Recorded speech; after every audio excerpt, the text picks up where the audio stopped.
Usually when we talk about terraforming, we're picturing these massive sci-fi projects. Right. Musk on Mars, giant atmospheric processors, that kind of thing. Exactly. But I've been looking at this source material today, and I'm starting to think the most sophisticated terraforming tech in the world might actually be, well, growing in the cracks of your driveway. It's a bold claim, but when you look at the biological mechanics of what we're discussing today, it actually holds up. We're looking at a machine that rebuilds the Earth. Literally. We're doing a deep dive today into a specific plant, the Sendudok. And I want to be clear about this up front. We're not approaching this like botanists. Wow. We're not here to discuss petal arrangements for a flower show. We're approaching this through the lens of a software plumber. Right. This comes from a blog called qianmeng.org. The specific entry we're analyzing is titled Notes on Gardening, Part 793, The Resilient Beauty of Sendudok. Okay, can we just pause on that title for a second? I was hoping you would. Part 793. That number alone just stops you. That's not a hobby. That's a data set. It's a massive longitudinal study. The author, who goes by Ang, describes himself as an old software plumber. And the profile is fascinating. He spends his nights tinkering with, free and libre open source software or flaws. And his days apparently applying that exact same debugging systems architecture mindset to his garden. Precisely. So our mission today is to figure out what happens when you apply a systems engineer's mindset to a weed.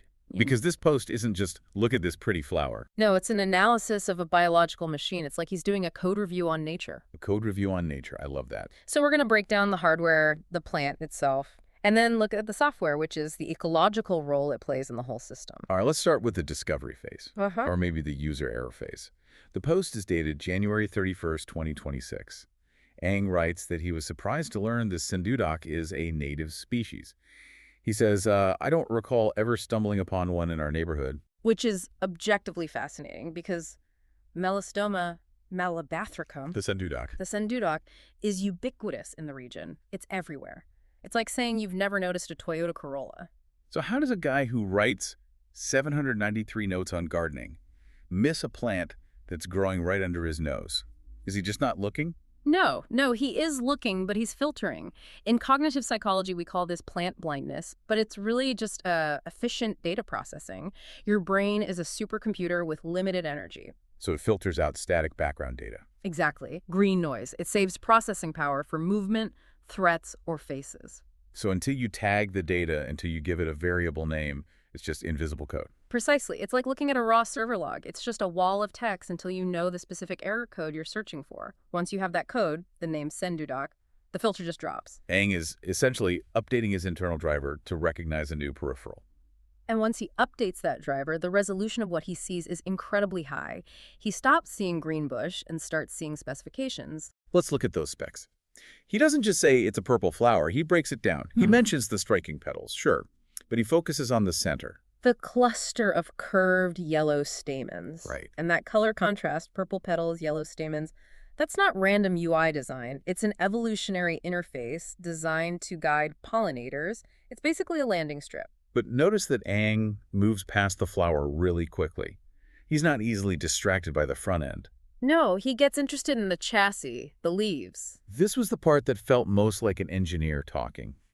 He describes the foliage as having a unique sandpaper-like texture.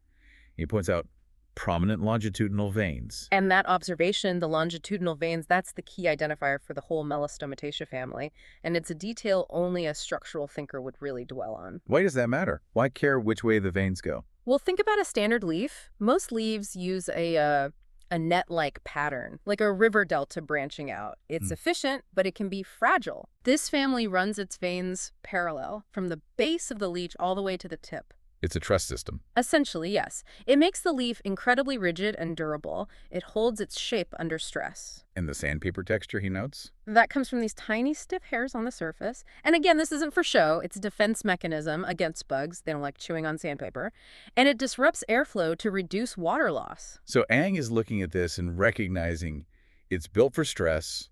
It's a ruggedized unit. Yes.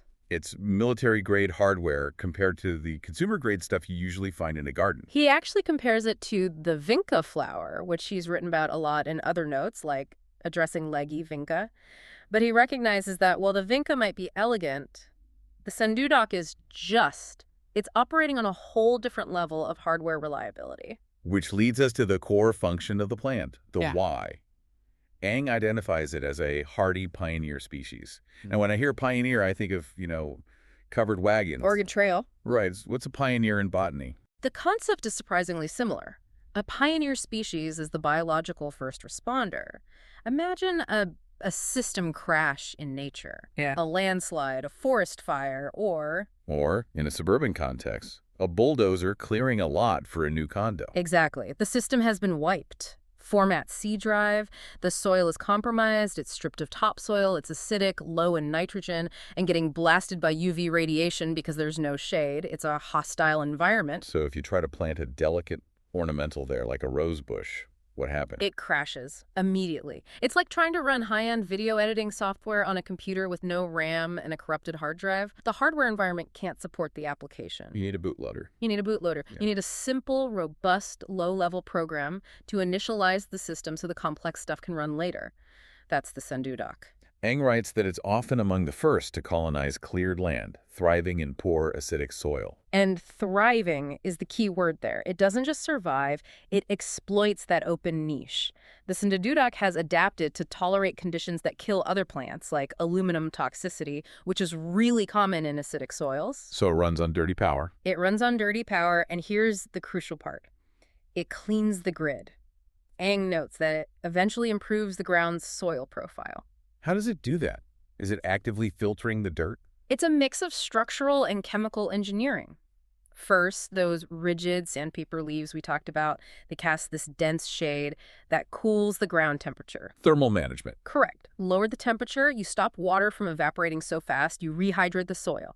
Then, as it drops those leaves, they decay. That adds organic matter biomass back into that stripped earth. It is literally compiling the code for the next generation of plants. So he's not looking at a weed. He's looking at a self-replicating soil repair unit. And that functional utility changes his aesthetic judgment completely. This is where the software plumber perspective shifts the whole narrative. In a typical garden, people want, they want the bloatware. The bloatware. The flashy, resource-heavy flowers that look good but don't really do anything. They need constant watering, expensive fertilizer, bug spray. They're high-maintenance dependencies. It's like running a proprietary program that costs $1,000 a month and crashes if you look at it wrong. Exactly. But Ang, coming from the free and Libre open source software world, he values efficiency. He values robustness. He calls it the resilient beauty of Sendudok. And resilience in software means the system stays up when traffic spikes. Resilience in this plant means it blooms even when the soil is acid and the sun is trying to kill it. It's the Linux of plants. Yeah. It's not the prettiest interface, maybe, but it never crashes. And it's open source. It's just growing there for free. That is a very, very apt comparison, and Ang sees that value. He respects the architecture. I want to pivot to the observer himself for a minute. We keep saying he's a software plumber. But if you look at the sidebar of this source, I mean, the sheer volume of data he's logging it's a little obsessive. It's incredible. I was looking at the archives listed. Jan 2026, 93. 93 posts in 1 month. That's 3 posts a day. Every single day. And look at the variety. Notes on Haskell, notes on Rust, notes on Elixir. These are heavy functional programming languages. This is serious stuff. But then, right next to it, notes on fish keeping, part 185. Zeta spawn logs, notes on photography. And my personal favorite, decoding duckweed.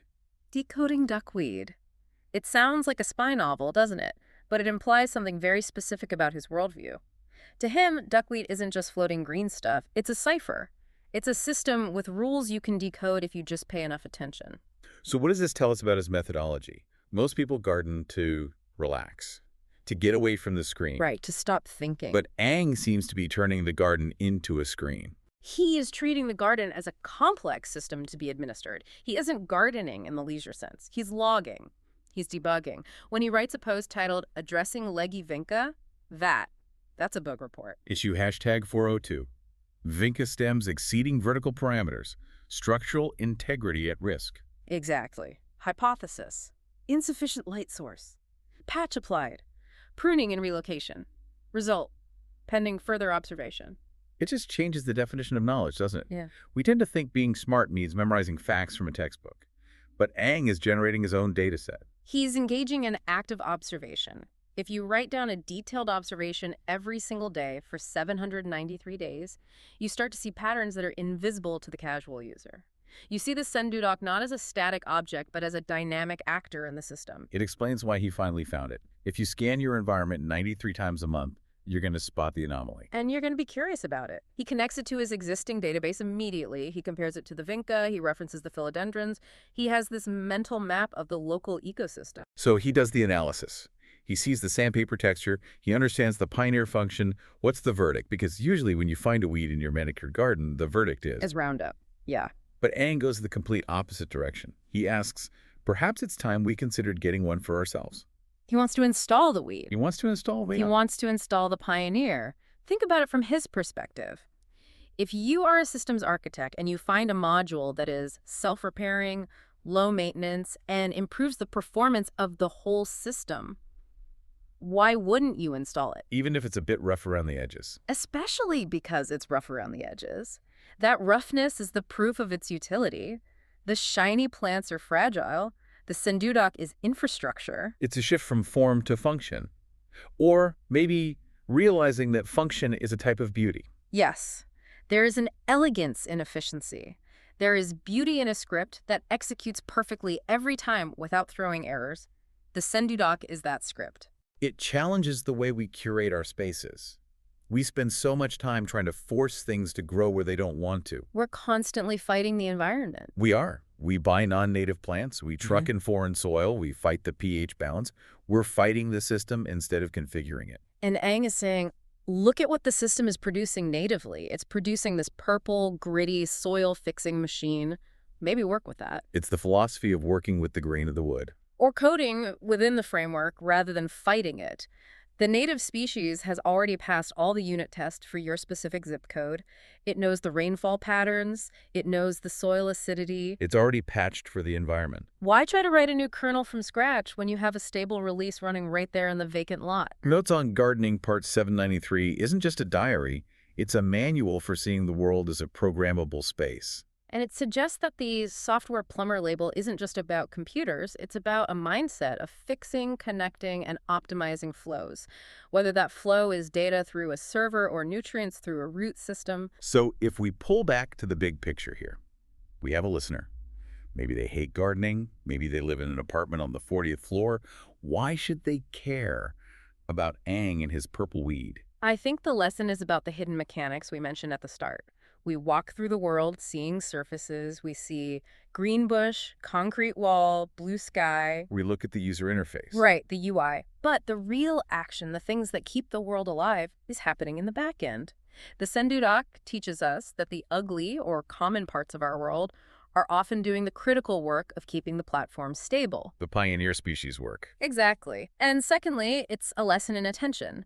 Aang didn't find this because he's a genius botanist. He found it because he paid attention, he documented, he just looked. He didn't let the background noise stay background noise. We ignore so much. We ignore the plants, the infrastructure, even the people who keep our systems running.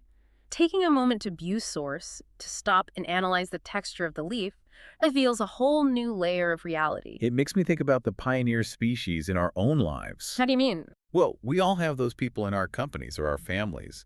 The ones who get sent into the bad soil, the toxic projects, the messy situations, the departments that are falling apart. The cleanup crew. The cleanup crew. They don't get the glory. They aren't the showy orchids. They're a bit gritty. Maybe they have a sandpaper personality. They aren't smooth. But they fix the substrate. They stabilize the environment so the star performers can come in later and look good. They lower the acidity. They provide the shade. Yeah. They burn themselves out to make the ground fertile again. That is a profound way to look at it. The Sendudok is the ultimate team player that takes zero credit. And usually, we try to weed them out. We say, oh, you're too ruck, or you don't fit the corporate aesthetic. When in reality, without them, the ecosystem collapses. You end up with just a bunch of delicate flowers in bad soil, and everything dies. So here's the challenge for you listening today. Don't just look for the Sendudok in the cracks of the sidewalk, though you should do that. It's a cool plant. Look for the Sendudok in your network. Identify the pioneer species. Find the person or the process that is doing the dirty, unglamorous work of terraforming your environment, the one acting as the bootloader. And maybe, like Aang, ask yourself, Is it time we considered getting one for ourselves? Or at least appreciating the one we already have before we accidentally pave over them? Because if you want a resilient system, whether it's a garden or a business, you need a little bit of that grit. You need those longitudinal veins holding everything together. You certainly do. Thanks for taking this deep dive with us. Keep logging, keep debugging, and keep looking for the code in the weeds. We'll see you on the next one. Goodbye.